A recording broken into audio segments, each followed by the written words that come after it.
आपने कहा कि सर्वे के कारण घर घर में भाई और बहन में दुश्मनी हो गई है, भतीजा और बुआ में दुश्मनी हो गई है।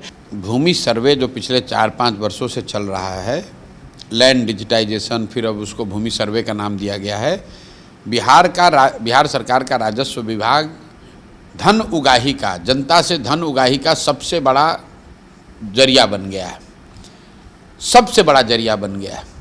क्यों? क्योंकि लैंड डिजिटाइजेशन के नाम पर, जमाबंदी के नाम पर, वंशावली बनाने के नाम पर, रसीद काटने के नाम पर, दाखिल खारिज के नाम पर, हर वो चीज़ जो ज़मीन से जुड़ी हुई है उससे बड़े पैमाने पर पैसा लिया जा रहा है। पैसा क्यों लिया जा रहा है? कि भैया भूमि सर्वेक्षण हो रहा है, लोग डर के मारे पैसा दे रहे हैं, लोग विवाद में पड़कर पैसा दे रहे हैं।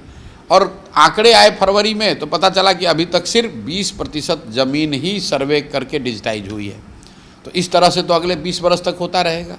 दूसरे राज्यों ने 2 वर्ष में, 3 वर्ष में टेक्नोलॉजी का इस्तेमाल किया, समाज में वो व्यवस्था बनाई, सरकार दिन रात एक लगी, 2 वर्ष में पूरा डिजिटाइज हो गया।